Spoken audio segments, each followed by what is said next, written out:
really interesting. I find it fascinating, actually, just how much control, just how much of a say, just how much influence we have over our own moods, over how we feel, basically, generally, most of the time, and how we're the ones through our choices of what we focus on, what we think about, what we value, what we prioritize, really has a dramatic effect over how we feel, over how we feel in our life, of what our life feels like to us. One of the interesting things that I think we can do, one of the interesting shifts that I think we can make is actually pretty simple, but can be very profound because it really gets to the fundamental. It really gets to kind of our own base, our own basis of how we view the world, how we perceive the world, what meaning we attach to what we observe, to what happens to us, to what we think about. And that's the idea of shifting the focus of our life from no to yes. And again, this sounds like a very simple idea, but often it's the simple ideas that are the most impactful. That if something is overly complicated, if it takes us a really long time to understand it, or it takes us a really long time and is really difficult to explain, a lot of times those things don't end up really being all that helpful because they're not really that accessible. They're kind of fussy ideas to work with. They require some trimming and they don't really fit easily. We kind of have to bend and shape ourselves around them rather than these ideas being of service to us. And what I mean by this shift of focus from no to yes is the focus in our life of what are we actually looking for? What are we actually paying attention to? What's our focus? Is it on things we want or is it on things we don't want? Overall, when we're aware of ourselves, when we're really paying attention to how we are, to how we feel, to what we think about, to what we think about all the various aspects of our lives, overall, are we positive or are we negative? Are we positive in trying to include things in our life that we actually want, that we actually value? Or are we negative and we're trying to avoid or negate the things in our life that we don't? Because depending on which side of the spectrum, which side of the coin we tend to live on more frequently, that will actually dictate our mood. At the very least, that will dictate our ground state of what we create our moods from, of what we create our life from. That will be the orientation that we set for ourselves and thus we set for our lives. Are we focused on the positive or are we focused on the negative? And of course, we acknowledge that both exist. No one is either one or the other.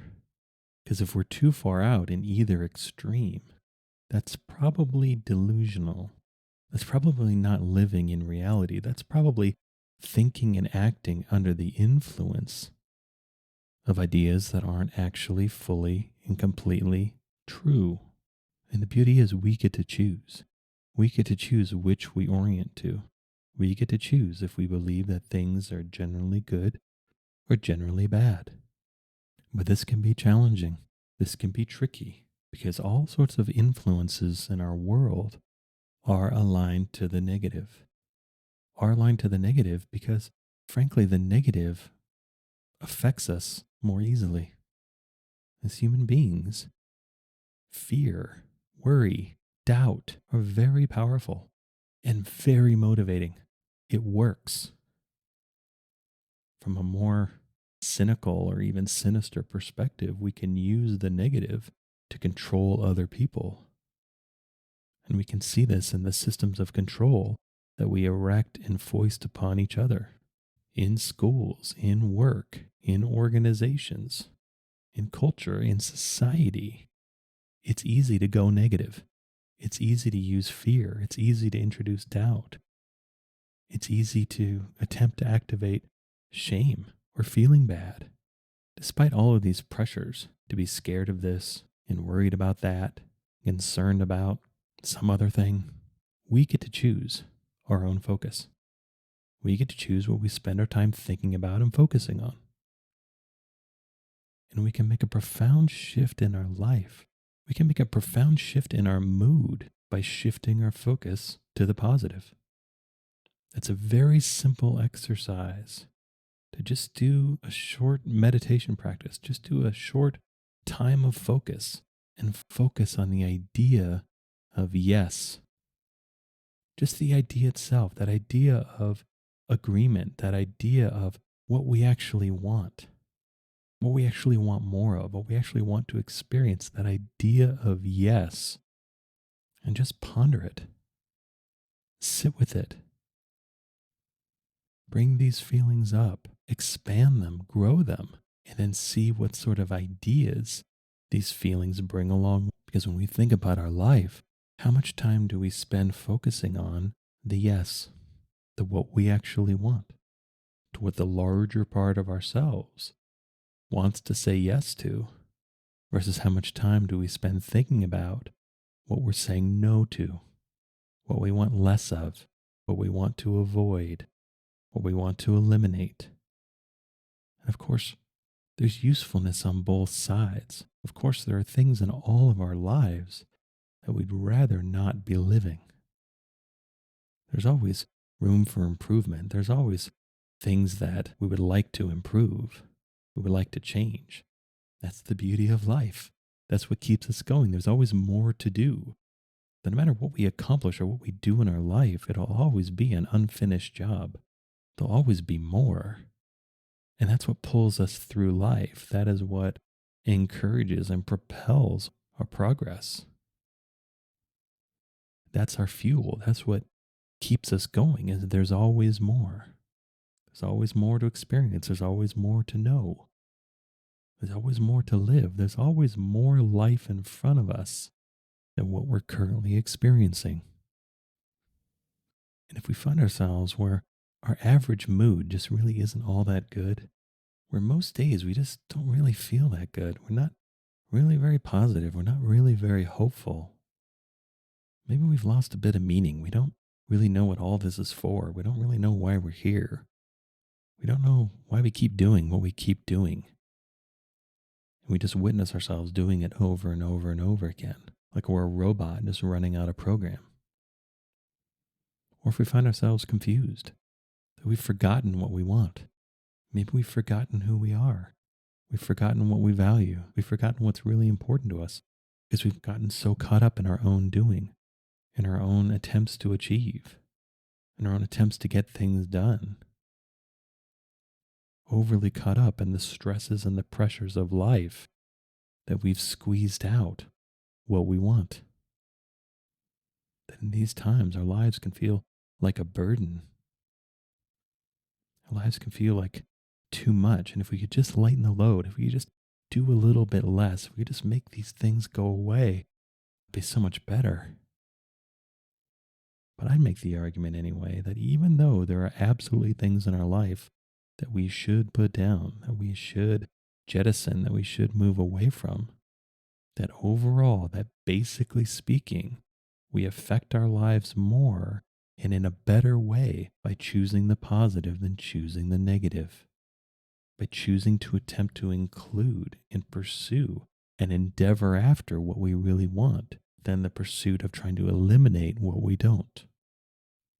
Because that elimination, that casting off, that letting go naturally happens with the inclusion of what we want.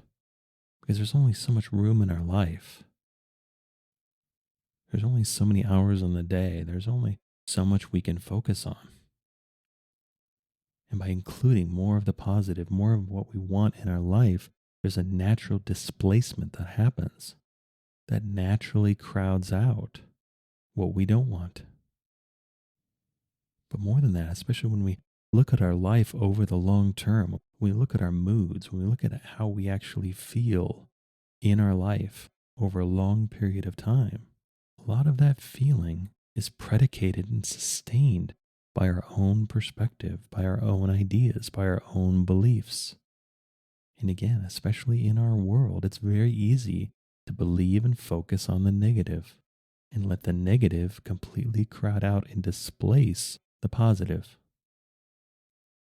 And if we observe this in our life, this is a balance that we can right. Because again, we choose. We choose what we focus on. We choose what we value.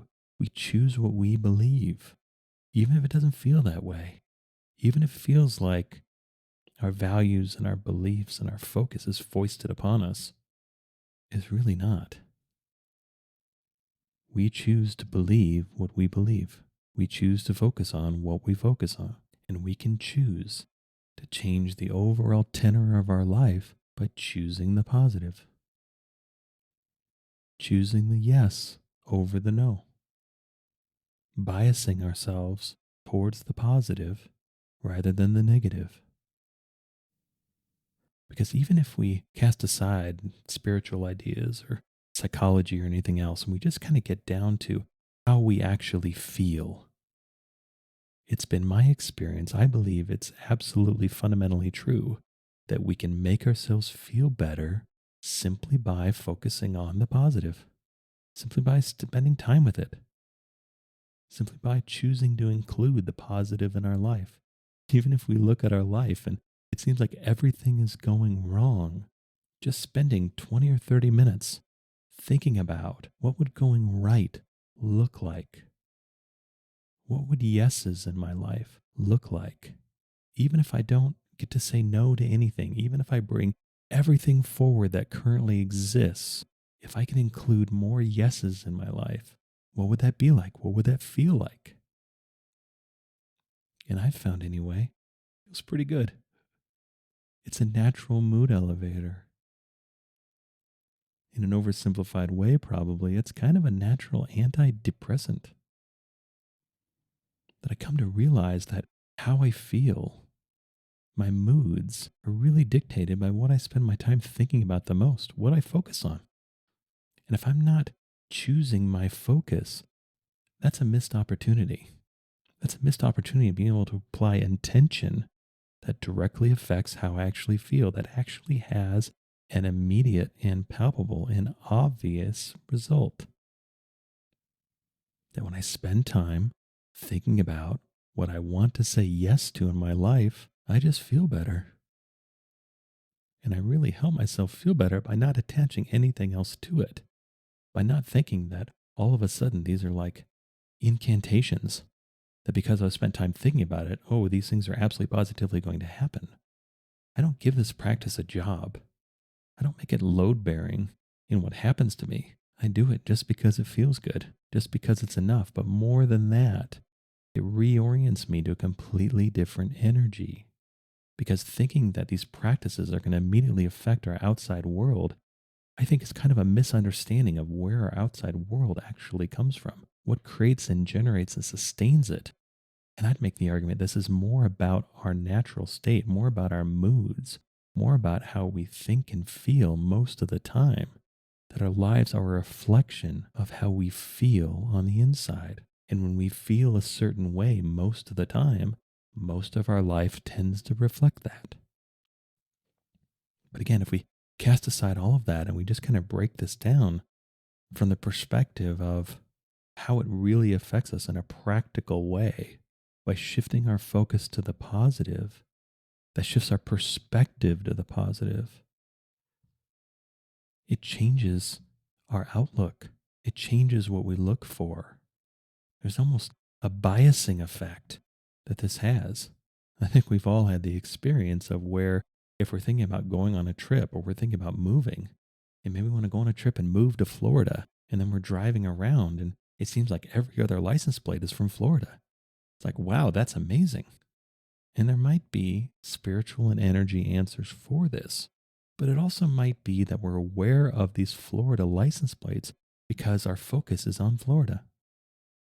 That there's so much happening in our world that we can't possibly be aware of everything in our external world all the time.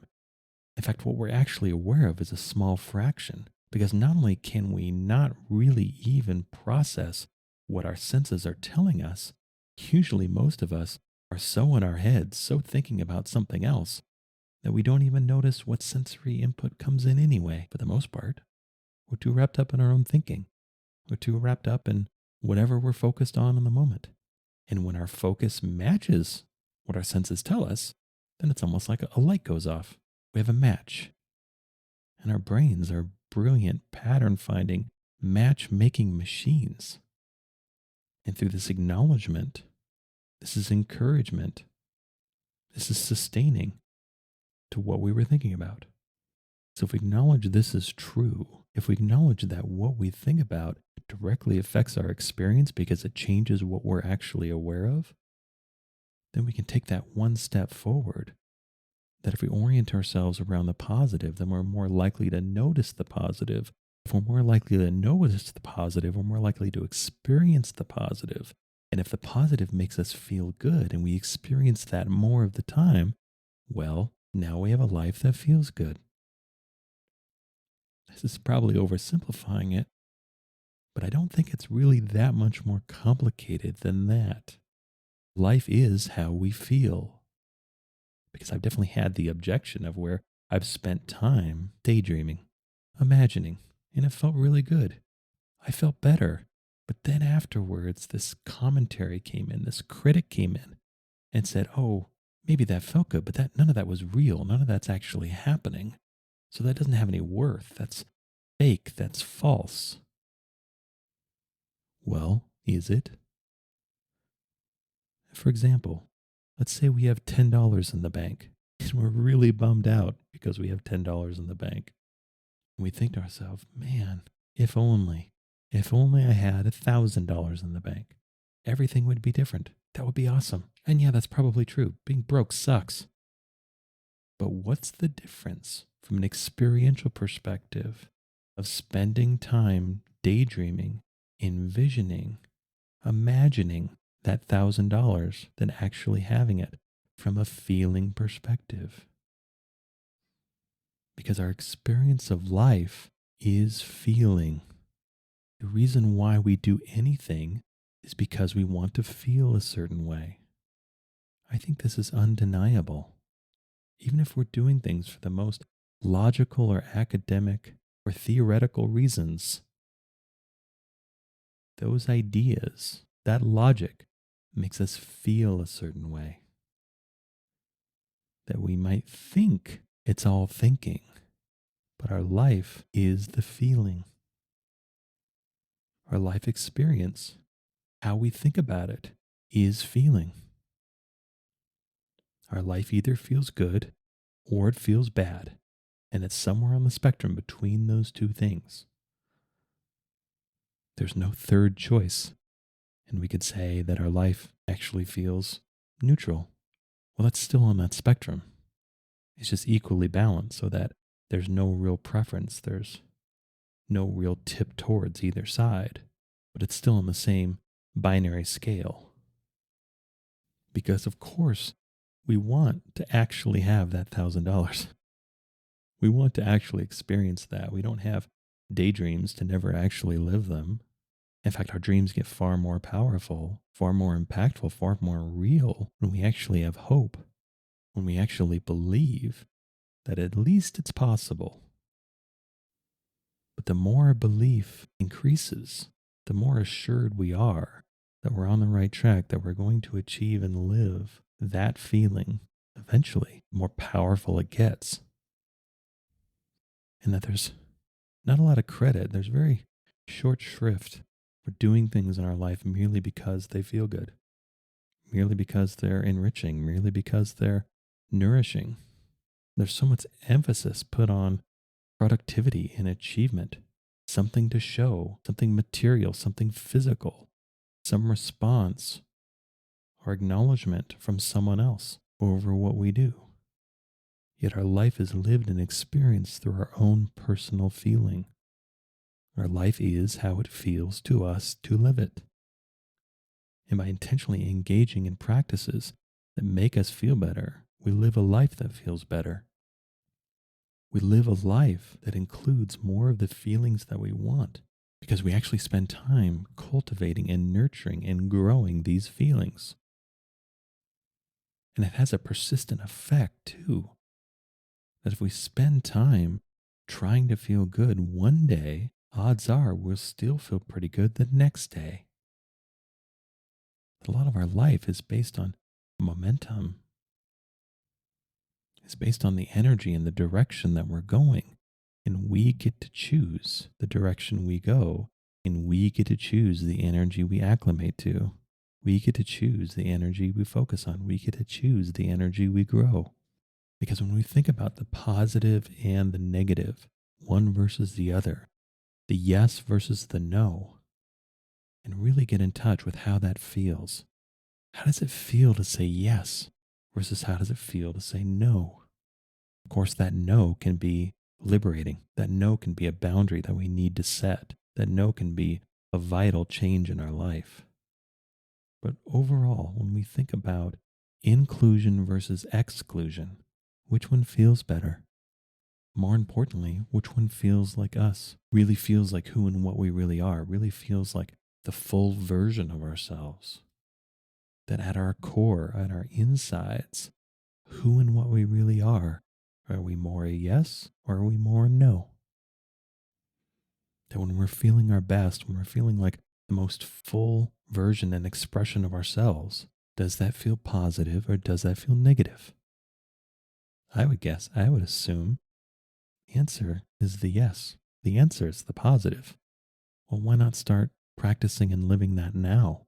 Why not choose to orient towards that now?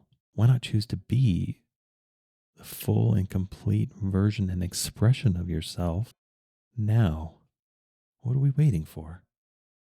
Why not try? Why not spend time reorienting ourselves around doing things that actually feel good, that actually are things we want?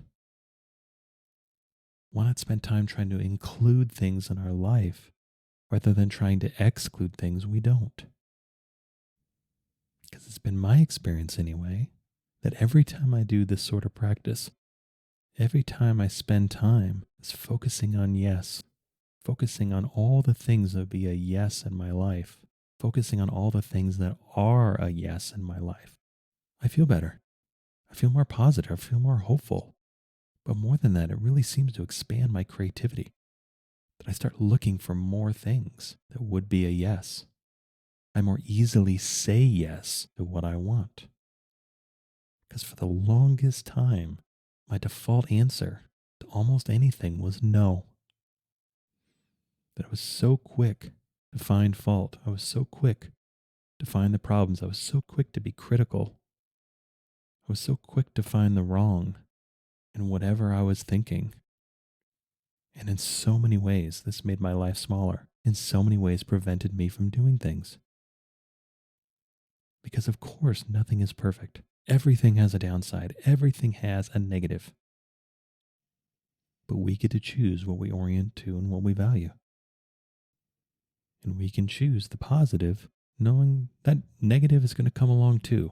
It's inescapable. But the positive is worth it. That we'd rather experience what we want, downsides included, than to not. That we'd rather live and grow and expand and experience than be stagnant. That we'd rather move forward than just being stuck in the same place over and over and over again. That we'd rather live and spend time trying to live than to spend time trying to avoid living. And we choose what we pursue. We choose if we pursue the light or the dark, the positive or the negative. And there's ramifications to this choice. We can feel it. We can feel when we're living a positive life versus a negative one. It's undeniable. And sometimes when we're living a negative life, it's because we've chosen to orient to the negative. Maybe we've been disappointed. Maybe we've failed. Maybe we've been hurt. And it seems like the ideal life path is just to avoid feeling that ever again. But in that choice to avoid, we also eliminate the opportunity for what we truly want. We eliminate the opportunity for yes, for what we actually want to live. We don't actually want to live a life of avoidance. We want to live a life of inclusion. We want to live a life of fullness. We want to live a full life by being fully alive. And in this pursuit, we may learn other lessons as well. One of the lessons that I've learned is that comfort and safety, especially over the long term, are overrated. It's not that they don't matter. It's not that they're not important. They are. No one wants to live an uncomfortable life, and no one would be advised to live a dangerous life. But it's very easy to overvalue these two aspects. It's very easy to think that the ideal life is maximum comfort and maximum safety. But it's been my experience anyway, it's my belief that what we want more, even more than guaranteed comfort and guaranteed safety, we want to feel alive. We want to be alive in our own life. We want our life to have as much life and living to it as possible. Of course, we don't want to be beaten around by it. We don't want to just be battered and bruised. We want to live. We want to feel alive. We want to feel fully alive. And to me, that's the energy, that's the essence of the positive. Life is positive. Life is growth and change. Life is additive. And we live a completely different life when we focus on the additive than when we're overly focused on the subtractive. We live a completely different life when we're trying to include than when we're trying to exclude. We live a completely different life when we're mostly trying to include than when we're mostly trying to exclude. So if any of this resonates with you, if you're curious, try. Spend some time. What would a life of yes be like for me? Let me really get inside this word, get inside what yes really means, what yes really feels like. What does a small yes feel like? What does a big yes feel like? And stoke and cultivate these feelings, and then see what ideas and images come up. See what inspiration comes up. Shift the focus, shift the raw material that you're feeding your own creative faculty. Then instead of coming up with ideas for the negative, for how to avoid, have your own creative faculty come up with ideas of how to include, how to grow, how to nourish, how to change. And again, I like to do this for no other reason than it feels good. And I know there are a bunch of really lovely side effects as well, that it not only feels good, it actually changes the tenor of my entire day. Things just seem to go better. My life is better when I'm hopeful. My life is better when I'm positive. That's undeniable. My life is better when I focus on the yes than when I focus on the no. And again, I think it's important to underscore this. No is very valuable. No can be one of the most powerful and impactful words and actions that we have. Sometimes the ideal thing for us to do is to say no. Sometimes the best thing we can do is stop. But as an overall tenor to our life, as an overall focus, as an overall direction, I'd advocate anyway that it's better to orient around yes, to orient around inclusion, to orient around the positive. And we can choose to do this whenever we wish. We get to choose our focus. And because we get to choose our focus, we get to choose our perspective. Because we get to choose our perspective, we get to choose our beliefs. And because we have so much choice, especially over the long term, we get to choose how we feel. On average, most of the time, overall, what our moods are like. We have far more influence than we think we do. And we can choose to orient ourselves. We can choose our own direction towards yes whenever we wish. We can choose to focus a little less on the no's in our life and choose to instead to think about, to ponder, to entertain what would the yeses be. And then go forward with that awareness. Go forward with that perspective. Go forward living and experiencing a positive life because we orient around, we organize around the positive, the yes first. I hope you enjoyed this episode. All episodes are given freely. If you feel inspired to give, please visit theunionpath.com/donate. If you have a question, you can contact me at theunionpath@gmail.com. Take care and all the best.